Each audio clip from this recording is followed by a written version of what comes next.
Bonjour à tous, je vous invite à vous abonner à cette chaîne, à aimer, à partager, à commenter ces vidéos, c'est très important. C'est une manière de nous soutenir. Merci à vous tous. Avant de recevoir le docteur Louis Fouché, je reçois le docteur Maisto. Bonjour Didier Maisto. Bonjour Dites 33 Clémence. Mais vous vouliez nous parler de Louis Fouché justement avant de l'accueillir ici. Oui, Louis, je le connais bien, on se connaît bien. C'est une figure qui a émergé depuis le Covid et fait partie de ces résistants, de ces hommes courageux pour qui le soin n'est pas une prestation de service, mais qui a une éthique, qui fait attention à son patient. Et voilà quoi, donc un médecin comme on aimerait en avoir beaucoup. Oui. Malheureusement, c'est plus tout à fait le cas, puisque entre les conflits d'intérêts, le transhumanisme, les gens qui viennent sur les plateaux TV, des néphrologues nous expliquer ce qu'est le Covid, on est un peu dans le... Enfin un peu, on est dans le grand n'importe quoi, donc de temps en temps c'est bien de s'interroger. Comme une lumière. Voilà, exactement. De s'interroger un peu sur son métier, son éthique, sa déontologie et savoir pourquoi on a choisi ce métier. Eh bien, c'est justement ce que fait et à quoi on sert Louis dans Fouché. La société. Voilà. C'est ce qu'il fait dans son livre et on le reçoit tout de suite. Docteur Louis Fouché. Il y a une place pour nos idées. Vue de haut. Bonjour Louis Fouché. Bonjour Clémence, bonjour Didier, merci beaucoup de me recevoir. Moi, je reviendrai plus souvent après tous ces éloges, ça fait plaisir. C'est pas fini parce que votre livre est très bien écrit et très beau. Je vais vous présenter tout de même pour nos auditeurs qui ne vous connaîtraient pas peut-être. Médecin anesthésiste, réanimateur, diplômé en éthique de la santé. Vous êtes également désormais conférencier. Vous animez des ateliers d'intelligence collective et participez à la création de nombreux collectifs. Vous êtes auteur de ce livre pour lequel on vous avait reçu déjà Tous résistants dans l'âme chez Guy Détré-Daniel. Et puis un film documentaire qui est sorti récemment en écho à ce livre, Tous résistants dans l'âme. Voilà le titre du film sorti en salle le 16 novembre. Et puis aujourd'hui, si nous vous recevons, c'est notamment avec autour de ce livre Agonie et renouveau du système de santé, mirage d'une médecine algorithmique transhumaniste et frémissement d'un retour aux soins. C'est un essai préfacé, faut le préciser, par une très belle préface du professeur Didier Raoult. Et puis une très très belle édition que je ne connaissais pas, Exuvie édition. Et vous avez aussi dans ce livre, en plus de votre style Louis Fouché, une très belle plume évidemment, de très belles références philosophiques comme toujours, mais aussi de très belles illustrations. Je crois que c'est votre femme ou quelqu'un de votre famille, c'est ça ? Tout à fait, c'est mon épouse qui s'est essayée à l'aquarelle pour essayer de mettre de la douceur et de la beauté dans un essai qui, au départ, est très critique et montre vraiment les failles de notre système de santé, et pour essayer d'amener doucement le lecteur à quelque chose de doux et de créatif, qui finalement toute la troisième partie de l'ouvrage qui essaye d'ouvrir à l'intérieur du désastre. Il y a des possibles. Parce que voilà, pour ceux qui vous connaissent bien, vous savez faire le constat amer d'une société qui ne fonctionne pas et d'un système de santé qui ne fonctionne pas. Évidemment, on va y revenir puisque c'est le début de votre livre, mais également vous parlez de ces frémissements d'un retour aux soins et de ce qui peut être fait. Et là, on reconnaît bien aussi votre côté colibri. Chacun de nous, à notre petit domaine, nous pouvons faire évoluer les choses. Et là encore, on vous reconnaît, docteur Louis Fouché. Mais pour commencer, on va commencer tout de même par, malheureusement, le constat de ce système de soins, de santé, mais de soins qui ne fonctionne plus. Et vous commencez votre livre avec une belle lettre de motivation, d'ailleurs, que vous avez envoyée pour participer à un master 2 d'éthique et anthropologie médicale en 2017. Alors, je ne savais même pas que ça existait. C'est très intéressant. En fait, c'est, si je comprends bien, des médecins de toute spécialité qui peuvent venir ici pour en fait, apprendre la philosophie du soin, plus ou moins, et l'éthique. Et vous dites que vous avez retrouvé là des gens de des médecins de tous les milieux, que ce soit en médecin palliatif, enfin en système palliatif, que ce soit des accoucheurs, que ce soit des chirurgiens, enfin de tout, mais tous cherchaient en fait du sens à un système qui justement en perdait déjà. Et vous êtes retrouvés avec tous ces autres médecins dans cette quête de sens. Et voilà, vous écrivez, tous dessinaient les contours d'une nécessaire humanité dans le soin, comme une boussole sûre. Sauf que cette boussole aujourd'hui, on a l'impression qu'elle perd un peu le nord. Oui, effectivement, le système de santé est devenu un système avec toute la cybernétique, l'algorithmique d'un système qui voudrait être parfait et qui essaye de faire des boucles de rétroaction où on produit de manière industrielle de la consommation et de la production de soins. Ça fait qu'à la fin, les soignants, comme les patients, deviennent des rouages. Ils devraient être tous pareils, ils devraient être normalisés. Et c'est à l'origine d'une énorme souffrance parce que on n'est pas là pour être des ouvriers à la chaîne en train de serrer des boulons quand on prend soin les uns des autres. Au contraire, hein, c'est l'histoire d'un colloque singulier, d'une rencontre à nul autre pareille, qui doit aider le patient à renoncer à ce qui le rend malade et à arpenter le chemin de la guérison. Et ça, c'est forcément un artisanat. Donc il y a un grand travail dans ce livre sur la question de l'industrialisation et de l'artisanat. Aujourd'hui, notre système de santé est complètement industrialisé et comme tous les systèmes industrialisés, ils cherchent avant tout le profit et la rentabilité. Ouais. Comme quand vous faites des portières de bagnoles pour faire une chaîne de montage de nouvelles bagnoles. Ou pire, quand vous êtes en Chine, que vous faites des merdouilles chinoises en plastoc, le but c'est pas de faire un bel objet bien réalisé, c'est de faire du profit. Notre système de santé, il est exactement comme ça. Et Oui. au fond, c'est une volute de l'ensemble de nos crises. C'est-à-dire que c'est Ouais. le système de santé qui est malade, mais c'est aussi le système scolaire, le système médiatique, le système démocratique, le système monétaire. Agricole aussi, l'agro-industrie Agricole, qui est en train de pousser tous nos paysans, et on en parle souvent ici, au suicide, ou même la police, puisqu'on en parle souvent, la perte de sens de la police, qui elle aussi, finalement, raconte exactement la même chose que vous. C'est pour ça que c'est absolument passionnant, Louis Fouché, que vous ayez pris ce recul-là. Finalement, vous êtes en train de décrire tout le système qui est en train de grignoter notre société. Et oui, la police aussi, maintenant, est dans la rentabilité, dans le chiffre, et eux aussi dénoncent la même perte de sens que vous en tant que soignant. Exactement. Et les policiers, à la fin, s'il y a un lien, une relation, quand vous grillez le feu rouge, vous pouvez essayer de vous justifier d'une manière ou d'une autre, dire que vous étiez pressé, que vous aviez besoin de retrouver vos enfants, etc. Et peut-être que le policier Avant, vous ça laissera marchait. passer. Hein. Ouais. Ouais, voilà. Et aujourd'hui, non, vous avez une téléverbalisation qui réfléchit pas, qui de manière froide et brutale va vous ponctionner directement sur votre compte. Et on perd cet humain dans la boucle. Ça avait déjà été signifié par des militaires qui avaient dit, mais si on fait des drones tueurs, où il n'y a pas d'humain dans la boucle, ça pose un énorme problème éthique. C'est qu'à la fin, il y a plus jamais, on ne peut plus jamais arrêter l'engrenage funeste et la machine s'externalise complètement de la décision humaine. On est dans ce moment-là de notre humanité où on voudrait un système parfait et on voudrait que les machines décident à nos places parce que c'est plus confortable. On voit effectivement que dans tous les métiers à vocation, il y a ce problème, hein, que ce soit la police, la justice, l'éducation nationale, la médecine, une recherche du profit, de la rentabilité. Il faut toujours que ça coûte moins cher, toujours faire plus avec moins. Est-ce que vous pensez qu'il y a un horizon pour les citoyens ou est-ce qu'ils sont aussi finalement un peu abrutis, avilis dans la servitude volontaire et que finalement ils sont complètement résignés? Il y a une sorte de perversion dans les textes de loi. Le 4 mars 2002, il y a une loi qui est promulguée sur le droit des malades et qui dit qu'ils devraient être autonomes, qu'ils devraient consentir, avoir un consentement libre et éclairé, basé sur une information claire, loyale et appropriée, elle-même issue d'une science impeccable. Et l'ensemble de ces éléments-là ont été pervertis. La science n'est plus du tout impeccable. Et j'en parle dans le livre. Je parle à la fois du soin, mais aussi de la création du savoir, qui est dans les mains finalement de multinationales, de la data ou du médicament. Et qui met en place ce qu'on appelle des calls, des key opinion leaders en tant que chef de service et promoteur de recherche, jusqu'au patient lui-même qui devient un rouage. Et les gens le sentent confusément quand ils rentrent à l'hôpital, ils savent bien qu'on fait plus tellement attention à eux. Donc à la fois, il y a ce constat de déploration, mais comme vous dites, Didier, est-ce que les citoyens peuvent avoir un peu un espoir là-dedans d'être autre chose que des rouages? Bah oui, c'est déjà en train d'arriver. À l'intérieur même de ce monstre froid et brutal, il y a tous les prémices d'autres choses qui sont en train d'arriver, y compris dans ce qu'on appelle l'évaluation en santé. L'évaluation, la certification, c'est des machines technocratiques très froides pour essayer de savoir si votre hôpital est bien et à la fin, il sera dans le classement de l'Express parce que les chiottes sont bien fléchées, parce que l'extincteur est au bon endroit et que, etc. Bah, les gens qui font ça, qui sont vraiment des technocrates à la McKinsey, hein, c'est rouge, c'est orange, c'est vert, point barre, bah, eux-mêmes développent des nouveaux indicateurs. Ils se sont dit, et si on demandait aux patients comment ça s'est passé? Waouh, quelle découverte! Et ils ont créé un indicateur qui s'appelle le patient traceur. Ça veut dire qu'ils interrogent les patients à la fin d'une hospitalisation pour lui dire, mais qu'est-ce qui compte pour toi dans toute cette hospitalisation? C'est d'avoir eu un score de douleur, un score de nausée qui était bon?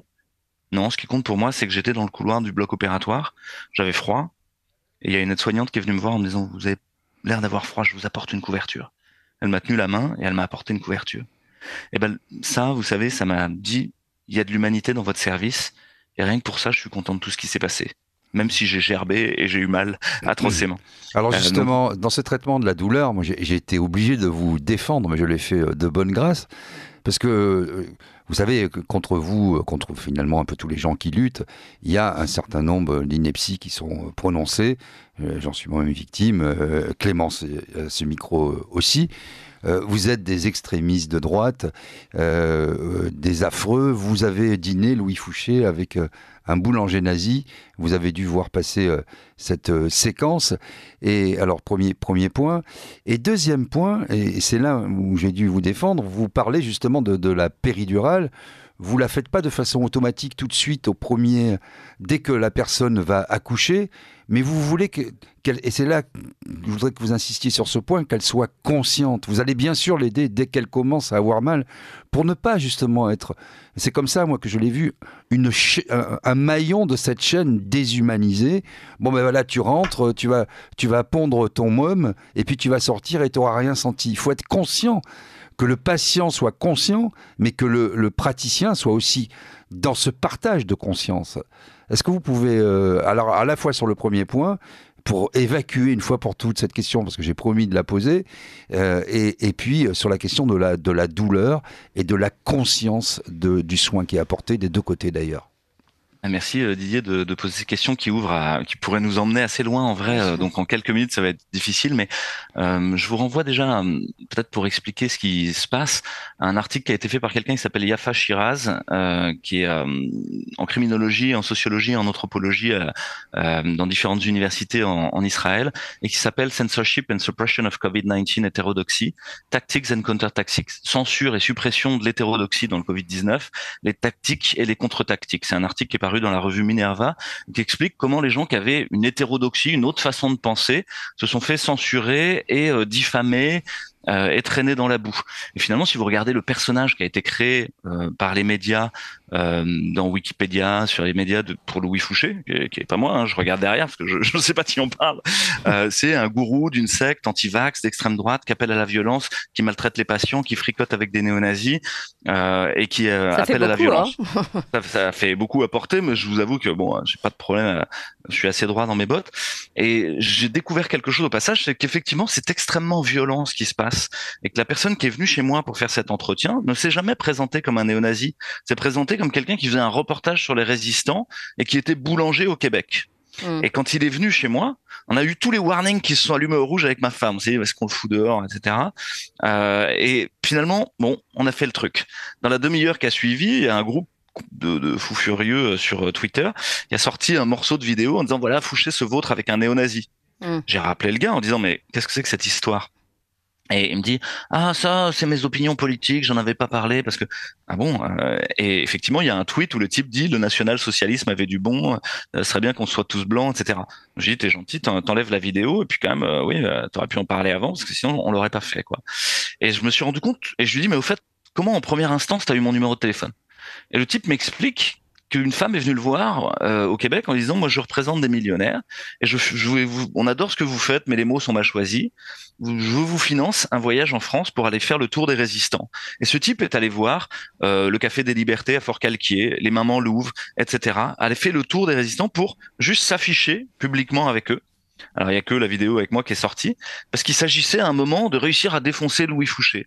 Surtout Louis Fouché qui était gauche compatible, on pourrait dire, écolo, gentil, dans la non-violence. Il fallait réussir à un moment à le traîner dans la boue. Bon bah voilà, moi maintenant ça me rend prudent. Je sais que ça existe, c'est pas que dans Netflix, mais la vie devient trépidante quoi. Ça devient une série Netflix. Je vous pose la question. Merci de cette mise au point parce qu'il fallait la faire une fois pour toutes parce que c'est vraiment à la fin insupportable quoi. Parce que moi je me suis même fâché avec des gens pour vous défendre.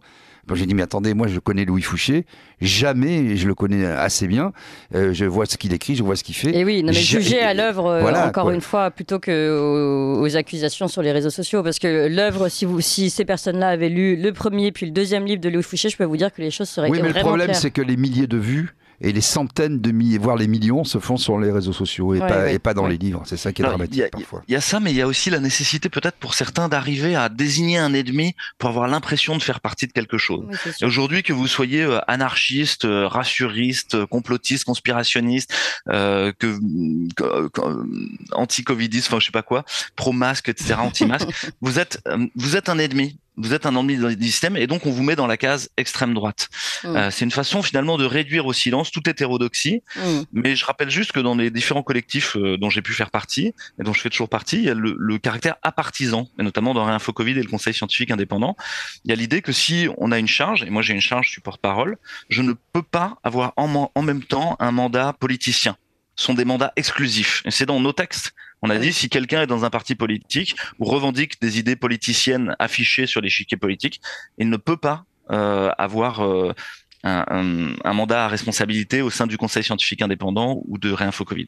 C'est marqué dans notre constitution. Alors, Louis Fouché, je vous propose qu'on revienne. Alors, d'abord, la deuxième question, deuxième partie de la question de Didier Maistre. La souffrance. Parce que ça rejoint finalement un peu votre livre aussi. Et puis après, il y a beaucoup d'autres questions. Donc, voilà, après, fermons cette parenthèse sur les. On a 3 heures, Louis, on a 3 heures. Ouais, ça marche. Mais je rappellerai juste une sentence latine qui est intéressante, qui est in medio stat virtus. Ça veut dire, dans le juste milieu, il y a la vertu, mais c'est une mauvaise traduction, c'est pas la vertu, c'est la force et le courage. Et c'est la puissance d'agir, virtus, au combat, chez de nombreux auteurs latins. Ça veut dire quoi? Ça veut dire, quand vous êtes à l'extrême gauche ou à l'extrême droite, en gros, vous êtes réduit à l'impuissance. Et ça se saurait si Marine Le Pen ou Jean-Luc Mélenchon avaient dû être élus, ce serait déjà arrivé. Donc ça veut dire, de toute manière, si vous rejoignez ces moments-là, vous n'arriverez pas à une puissance d'agir sur le monde. La puissance d'agir sur le monde, c'est quand vous arrivez à réunir les gens dans un centre, une densité centrale qui est à l'interface des possibles de chacun. C'est pas un grand cadre où on est tous d'accord sur tout. Et c'est ce que vous tentez de faire d'ailleurs. Ouais. Voilà. Donc sur la question de la souffrance, effectivement, c'est au cœur finalement de mon questionnement en tant que soignant, en tant que médecin et en tant qu'humain. C'est on souffre sur Terre, quoi. C'est la condition humaine. Et à quoi ça sert? Et l'idée, c'est qu'elle doit être accompagnée symboliquement, socialement, avant d'être accompagnée techniquement. Or, ce que j'ai cité dans cette interview où je parle de la péridurale, par exemple, parce que j'ai été anesthésiste en obstétrique pendant de nombreuses années, j'ai enseigné à l'école de sage-femme la prise en charge de la douleur, la prise en charge des urgences obstétricales, de réanimation. Donc c'est un sujet que je connais très bien. J'ai publié sur le sujet à de nombreuses reprises dans mes publications scientifiques qui ne sont jamais mentionnées dans Wikipédia, bizarrement. Et donc je n'ai fait que citer les recommandations et essayer de les expliquer. Les recommandations, qui sont les recommandations de la Société savante, de ce qu'on appelle le CNGOF, le Comité national de gynéco-obstétrique français, et puis le CARO, le Club d'anesthésie-réanimation obstétricale de la Société française d'anesthésie-réanimation, dit il faut pas la mettre trop tôt. Parce que si vous la mettez trop tôt, vous allez faire plus de mal que de bien. Vous allez faire que la patiente, au fond, va être gênée partout, ne pas pouvoir pousser correctement, être complètement à côté de la plaque sur son accouchement et ne pas le vivre. Donc vous devez accompagner les choses, et la péridurale, à la fois c'est magique et à la fois c'est qu'un outil. Donc j'essaierai de résumer ça en disant effectivement le début du travail obstétrical, il y a une sorte de nécessité que la parturiente se mette en travail, et pour ça d'être à côté, et parfois c'est juste tenir la main ou discuter ou être dans la chambre et discuter avec le mari, avec la dame, avec la sage-femme. Être là, en fait, juste être présent.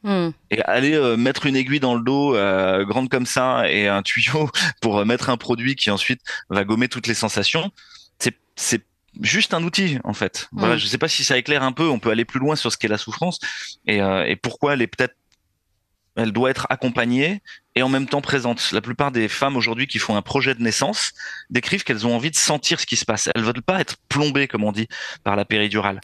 Et il y a un impact obstétrical direct, c'est que si vous avez une patiente qui est complètement plombée, qui ne sent rien du tout, et peut-être qu'à la fin, elle va pousser complètement à côté de la plaque au moment des contractions et qu'il va y avoir besoin de spatule, il va y avoir besoin de mettre des forceps et vous allez arriver à une iatrogénie sur le bébé lui-même ou sur la maman elle-même parce qu'elle va avoir besoin d'une épisio et d'une réparation ensuite de tout le périnée parce que vous avez fait une péridurale à la con. Non mais Louis, justement, peut-être qu'on peut résumer la question. Vous parliez en préalable du côté artisanal de votre profession. Ben, c'est à vous de savoir où on met le curseur en accord avec la patiente. Et que si simplement on suit des règles édictées par des directives, ben, on fait n'importe quoi. Et puis, ce que dit Louis Fouché est aussi très important, et ce sera le deuxième volet de cette interview, concernant en effet la place de la technique qui finalement prend de plus en plus de place à la place de l'homme et de l'humanité, et alors que justement, pour beaucoup, l'homme peut faire beaucoup plus que la technique. Mais on en parle évidemment, on continue d'en parler avec Dr Louis Fouché et son livre Agonie et renouveau du système de santé. Mais tout de suite, il est 9h, bientôt 9h01 sur Ligne Droite, et c'est l'heure des informations avec Valentin Schirmer. Ligne droite. Très haut, il y a une place pour nos idées. Vue de haut. Nous sommes toujours avec Dr Louis Fouché, médecin anesthésiste, réanimateur, diplômé en éthique de la santé, conférencier et auteur de ce dernier ouvrage Agonie et renouveau du système de santé, mirage d'une médecine algorithmique transhumaniste et frémissement d'un retour aux soins, aux éditions Exuvie. J'exhorte nos auditeurs à lire ce livre pour comprendre ce qui se passe, car non seulement on parle des problèmes du système de santé, évidemment, puisque c'est le sujet premier de Dr Louis Fouché, mais également finalement des dysfonctionnements de notre société, et tout est englobé dans ce livre. Nous sommes toujours avec le doc Didier Maisto.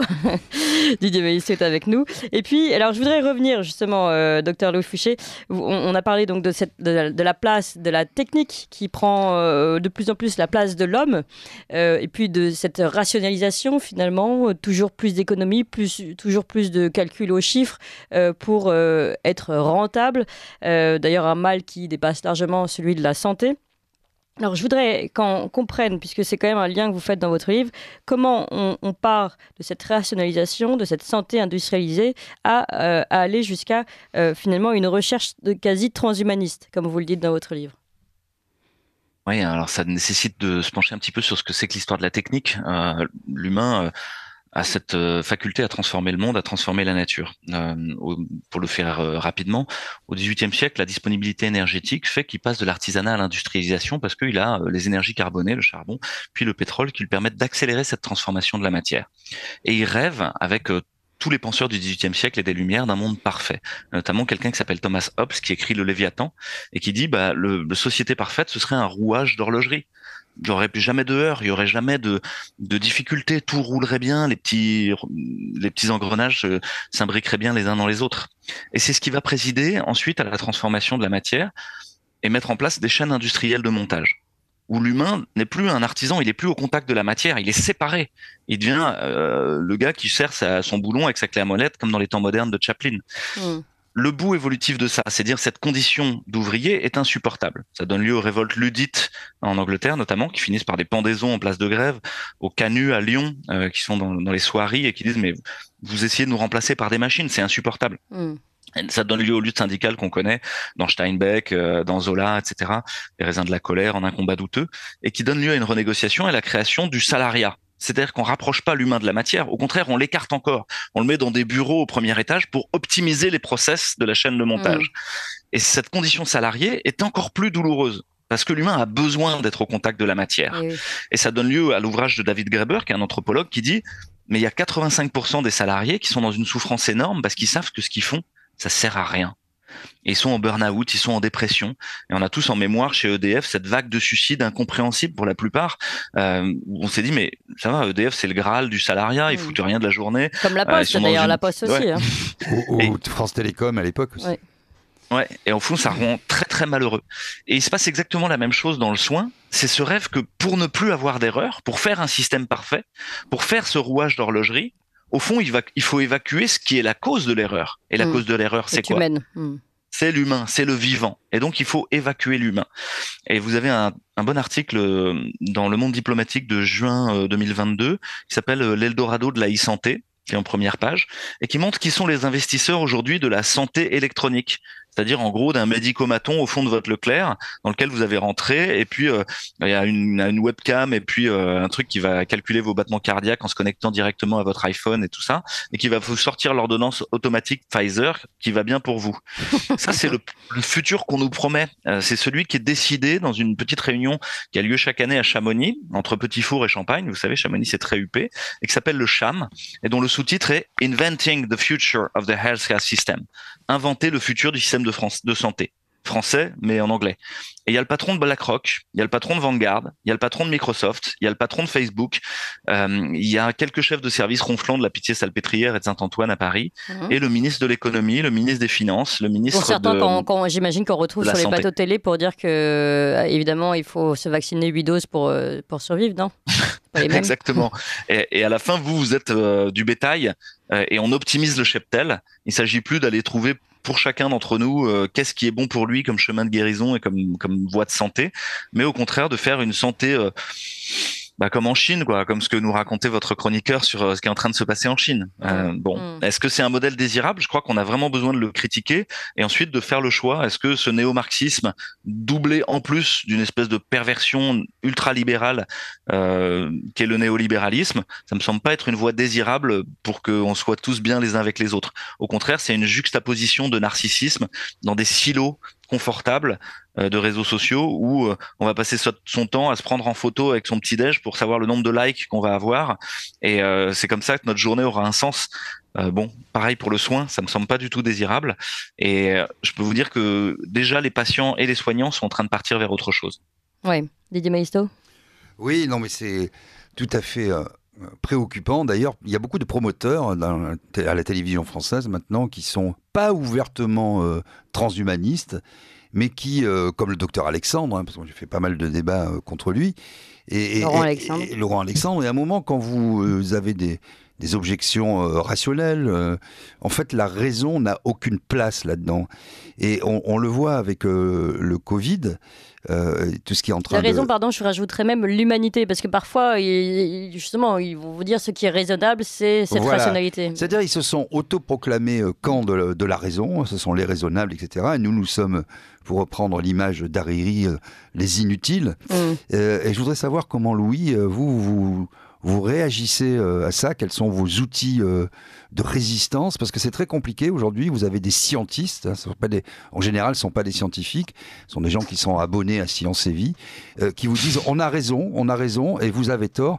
Et qui compilent un certain nombre de données, bien sûr, on peut tout faire dire à des chiffres, et qui vous méprisent, et qui vous insultent, et qui vous vilipendent comme ça. Comment peut-on lutter contre ça? Alors attendez, avant la question de Louis Fouché à ce sujet, puisque j'ai un extrait de son livre qui m'a vraiment beaucoup touchée, parce que finalement j'ai l'impression que les doutes qu'a traversé Louis Fouché, parce que là il a l'air d'être très sûr de lui, comme ça quand on le voit, mais finalement il a traversé aussi des périodes de crise, évidemment, surtout au début de la Covid. Vous pourrez peut-être nous en parler, Louis Fouché.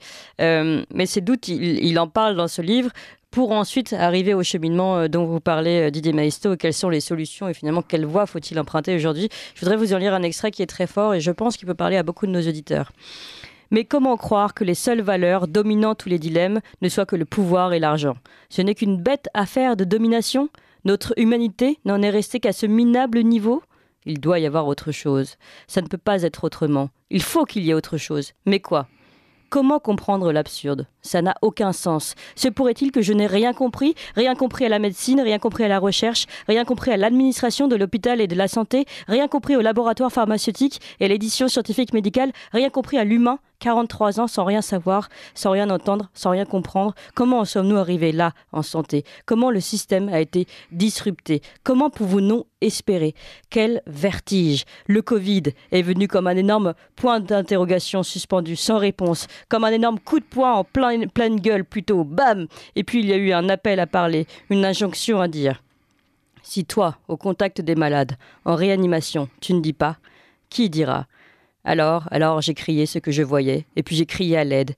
Et le plus surprenant, ça a été d'en trouver. Et nous avons essayé de nous entraider, nous avons essayé de comprendre, et nous n'avons pas renoncé. Voilà. Un moment de doute fort, un moment évidemment d'humanité aussi, et le moment où vous décidez de prendre un autre chemin définitivement, Louis Fouché. Oui, oui, et c'est même pas une décision au fond, c'est comme une injonction et donc il n'y a pas vraiment le choix. Je ne veux pas vivre dans le monde que dessinent Laurent Alexandre, Yuval Harari, Jacques Attali et leurs petits amis. Voilà, c'est avant tout égoïste. Je ne veux pas vivre dans ce monde-là Mm. où tout est automatique, où l'ensemble de ce qu'on va vivre est régenté par une gouvernementalité algorithmique pseudo-scientifique. La science, ou en tout cas ce que j'en ai vécu jusqu'ici, c'est l'art du doute, c'est l'art de se dire, bah tiens, jusqu'ici j'ai vu ça, mais probablement je vais être surpris. C'est une phrase qui est dans Hamlet. There are more things in earth and sky that has dreamt all your philosophies, Horatio. Il y a plus de choses dans le ciel et dans la terre que n'en rêvèrent toutes vos philosophies, Horatio. Sous-entendu, bah, tu seras toujours surpris par la beauté du monde et son niveau de complexité. Et à la fin, la seule chose que tu sais, c'est que tu sais rien, quoi. Moi, c'est mon constat chaque année, hein, quand je regarde en arrière, je dis, ah tiens, j'avais l'impression d'avoir compris ci ou ça, et je me dis, bah, en fait, j'avais rien compris, quoi. Mm.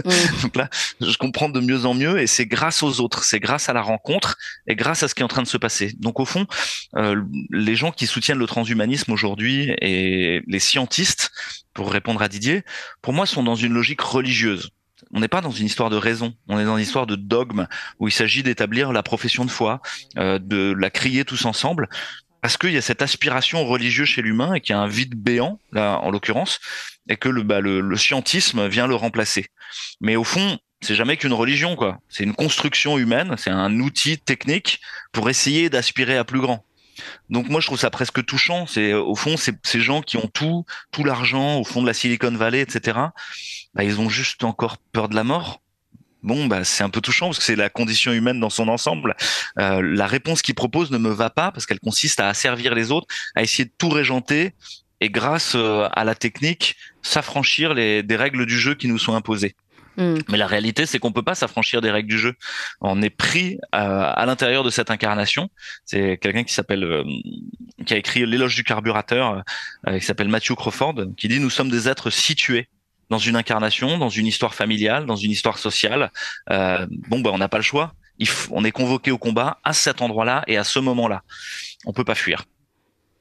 Didier. Oui, quand Louis parlait à propos de cette tirade d'Horatio, je repensais à la tirade de Macbeth que je voudrais quand même lire à nos auditeurs parce que je trouve qu'elle résume bien à la fois tout ce qui s'est passé depuis le Covid, mais qui est bien antérieur, on l'a compris, et dans cette perte de sens avec des petites personnalités sautillantes qui viennent s'exciter comme ça à la télévision et qui parlent de choses qui visiblement ils ne comprennent pas. Alors je vous la lis, c'est assez court. La vie n'est qu'une ombre qui passe, un pauvre acteur qui se pavane et s'agite durant son heure sur la scène et qu'ensuite on n'entend plus. C'est une histoire dite par un idiot, pleine de bruit et de fureur et qui ne signifie rien. Voilà, me semble-t-il, c'est Shakespeare qui le résume le mieux, hein. Il y a quelques siècles qui se sont écoulés.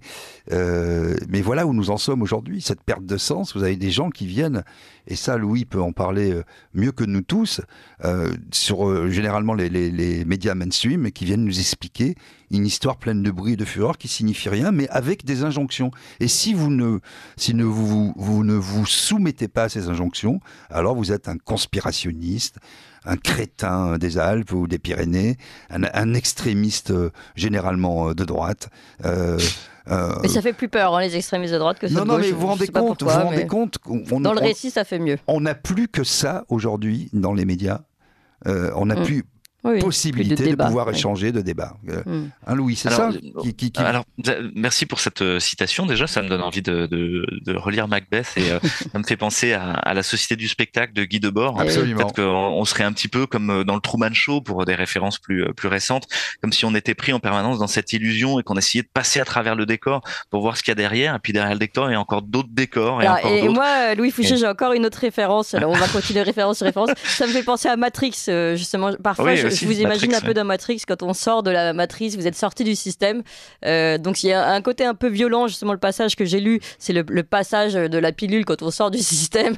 Et puis après, finalement, on est quand même plus heureux quand on se respecte soi-même et quand on sait où on va. Voilà. Ouais, c'est ce que j'allais vous dire, Didier et Clément, c'est que au fond, je troquerai pas ma place malgré toute la diffamation, malgré euh, pour rien au monde, parce que je vis aujourd'hui une liberté que je n'ai jamais eue, une créativité que je n'ai jamais eue. Je pensais que j'étais médecin et réanimateur. En un claquement de doigts, c'était fini par une décision gouvernementale. Vous imaginez, c'est un truc, 12 ans d'études, 12 ans de travail. Et non, en fait, c'est une illusion. En fait, j'étais pas médecin. Mais finalement, ça ouvre des possibles. Je me rends compte que je peux écrire des livres, faire des films, comme vous l'avez dit, participer à des œuvres d'art, rencontrer des gens passionnants qui m'éclairent et dont je suis admiratif du travail et de toute l'intelligence et qui me permettent de grandir à chaque fois. Donc, je lâcherai rien. Je préférerais pas revenir dans ce système et dans cette illusion. Il y a comme un effet de cliquet, de non-retour. Et au fond, quand je vois les gesticulations des gens au pouvoir ou dans les médias, vous dites qu'il n'y a plus que ça. Je crois que c'est comme dans le système de santé, c'est pas vrai. Vous existez. Ligne droite existe avec un financement participatif, pas de conflit d'intérêts, etc. De très nombreux médias sont en train de voir le jour aujourd'hui. C'est-à-dire que nos institutions déconnent complètement, mais les grains qui la composent sont en train de, comme elles sont en train de s'effondrer, de s'effilocher, ces institutions, les grains qui la composent sont en train de regagner leur liberté. Et ceux-là, ils sont magnifiques parce qu'ils vont se réappareiller entre eux et former les institutions désirables dont on a besoin pour demain. Et c'est déjà en train d'arriver. Le Conseil scientifique indépendant, pour ne citer qu'un exemple, c'est vraiment cette idée-là on arrête d'être dans la contestation et l'alternative. On fait une institution désirable. On a besoin d'une éducation populaire en sciences et en santé, faite par des gens exempts de conflits d'intérêts et bénévoles. Et ben, on le fait. Et ça va marcher. Et aujourd'hui, le Conseil scientifique indépendant, tous les jeudis, draine un monde fou pour venir voir. Et notre espoir, c'est que dans chaque département, dans chaque tribu, les gens se dotent de leur propre Conseil scientifique indépendant. Fassent leurs propres médias. Oui, parce que le poison, il est là. En fait, vous parliez tout à l'heure du taylorisme, du stakhanovisme avec les temps modernes et l'étage où vous avez les contremaîtres, généralement. Voilà. Cette perte de sens divise les citoyens. Et en fait, quand on ne sait plus ce qu'on est en train de faire, quand on n'a plus le sens de son métier, on se sent inutile. Et justement, toute la perversité du transhumanisme, c'est de prendre en compte ce fait d'être inutile et de l'accepter, et d'accepter qu'il y a une compétition. Et ce que vous faites avec d'autres, justement, c'est montrer à chacun d'entre nous qu'en se libérant du carcan des valeurs préétablies qu'on veut sans arrêt nous infliger comme ça, on retrouve une liberté, on retrouve du sens, et on retrouve du lien, mais du lien choisi, du lien partagé intelligemment, et vraiment décidé par tous les pores de notre être, finalement. Oui, pour moi, ça rejoint à des idées qui sont très anciennes entre le platonicisme et l'aristotélisme, pour nos auditeurs. Le platonicisme, c'est cette idée qu'il y aurait des images, des idées, des grands idéaux géniaux qui seraient dans le ciel suspendus et que la Terre serait toujours quelque chose d'insuffisant, de manière qu'il faut quitter pour partir avec la montgolfière des idées. L'aristotélisme, au contraire, c'est de revenir les deux pieds dans la fange, dans la boue du réel, à dire je dois vivre avec ce qui est là. Et au fond, c'est la leçon des arts martiaux, c'est la leçon de la non-violence, c'est la leçon de vivre avec les autres et de dire je vais bien devoir faire avec eux, je vais y compris devoir faire avec Laurent Alexandre et avec les zététiciens et les fact-checkers. Ok, on est dans une danse, on est dans un combat l'un avec l'autre. Au fond, le doute de ces scientistes est raisonnable quelque part. La réponse qu'ils donnent est mauvaise, mais quelque part, le chemin qu'ils essayent d'emprunter est vertueux, c'est de remettre en question ce à quoi on croyait. Alors à la fin, ils tombent dans leur dogme eux-mêmes, mais c'est très bien. Donc pour moi, l'idée du lien et de se remettre ensemble, ça rejoint un peu l'idée de Murray Bookchin du municipalisme libertaire, qui avait beaucoup influencé les Gilets jaunes aussi. L'idée que je me contrefous que vous soyez de droite, de gauche, d'extrême droite, d'extrême gauche, d'extrême centre.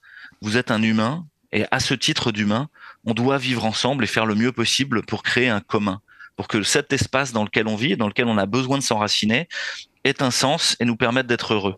Et là-dedans, on aura besoin de tout le monde. On aura besoin des conservateurs, on aura besoin des progressistes, on aura besoin des libéraux et on aura besoin de ceux qui ont une fibre plus sociale. On aura besoin de mettre ces gens ensemble pour construire. Mais personne n'a dit que ça serait facile. Il y a ce que Edgar Morin appelait le PFH, le putain de facteur humain. Et ben voilà, il va falloir faire avec le putain de facteur humain pour le transformer en précieux facteur humain. Et pour ça, il y a tout un travail de pont à créer, d'espaces communs où on peut œuvrer, qui sont, comme je le disais au tout début de l'entretien, ce point de regroupement de nos possibles. Ça veut pas dire qu'on est d'accord sur tout. On n'est sûrement pas d'accord sur tout, et tant mieux. Mais par contre, il y a des endroits où ça, c'est important pour nous.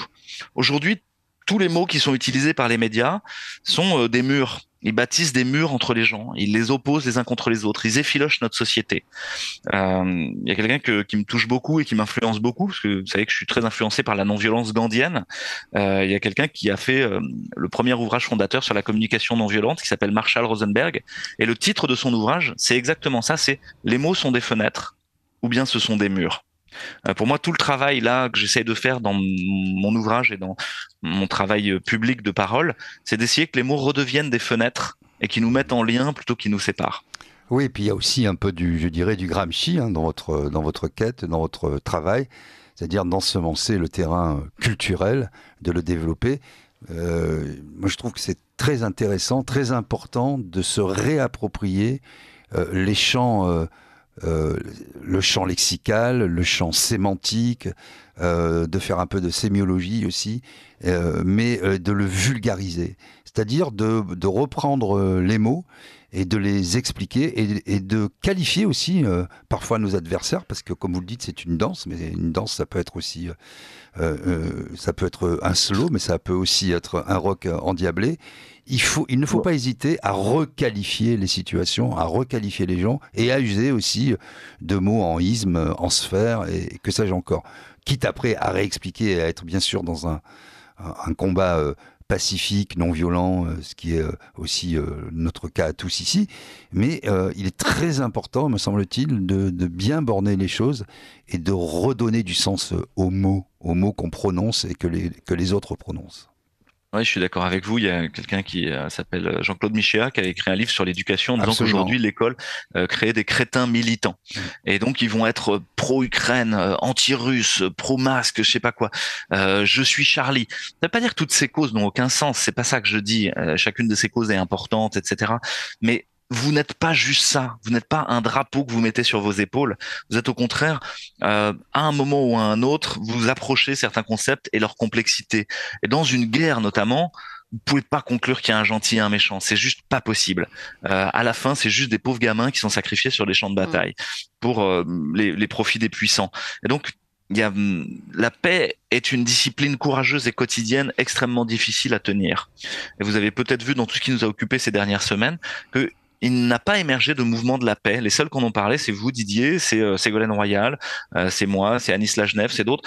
Et à chaque fois, on a été bâchés de manière extrêmement brutale, comme si les gens au pouvoir avaient tout intérêt Absolument. À ce qu'on aille vers la guerre les uns contre les autres. On nous a traités de collabos parce qu'on appelait à la paix. Exactement, oui. Et en disant que livrer des armes, à ma connaissance, n'a jamais conduit à autre chose que des pauvres gamins qui sont sacrifiés sur les champs de bataille. Ça n'a jamais amené à la paix. Donc c'est important ce travail sur les mots, vous le dites, et sur les concepts. Et je voudrais vraiment là-dessus mettre de la clarté sur ce qu'est la non-violence. La non-violence, c'est pas du tout quelque chose de béni oui-oui ou de bisounours dans un coin. Au contraire.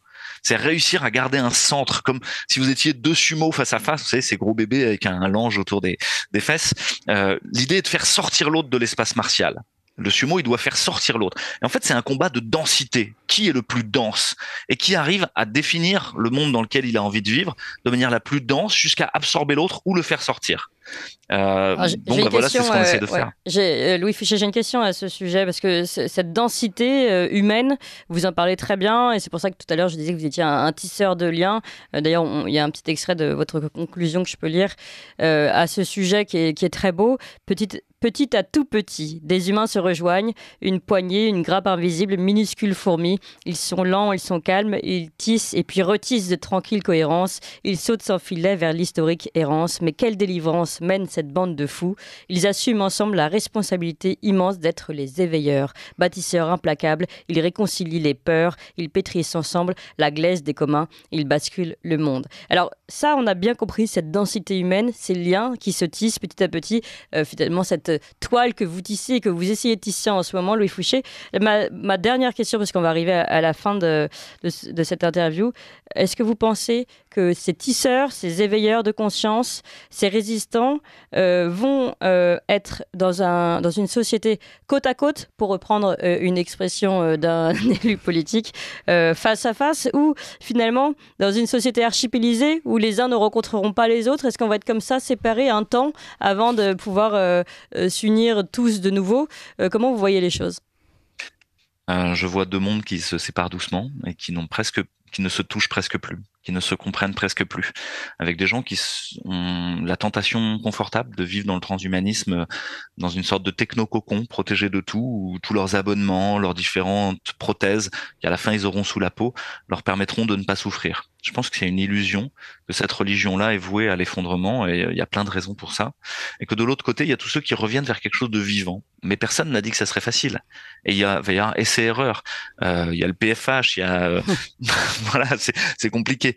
Et en même temps, tout ce qui est en train de se passer nous donne le chemin. Aujourd'hui, des commerçants doivent fermer boutique parce que l'énergie coûte trop cher.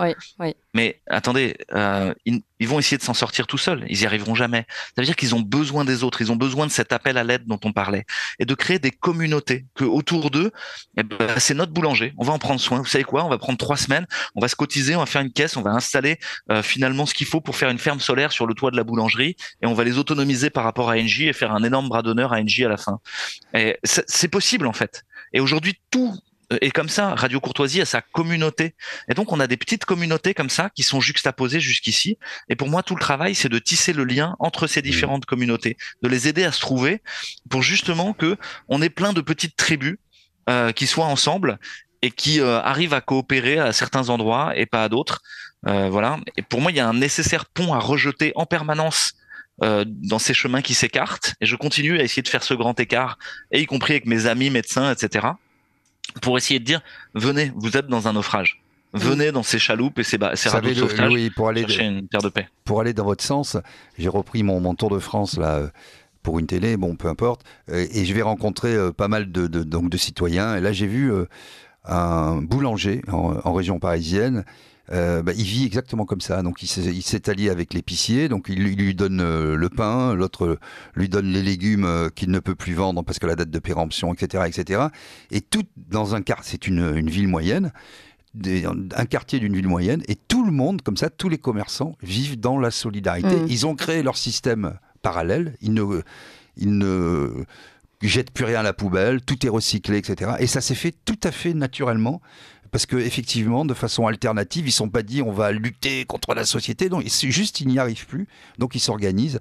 Et ça, c'est. Mais ça, quand est-ce qu'on vous le diffusez puisque justement, c'est l'occasion de parler de cette nouvelle chaîne que vous montez. C'est prochaine. Alors ça, c'est pour RT en l'occurrence. C'est une chaîne interdite là aussi parce que simplement on fait du débat et on a le droit de citer justement. Bon.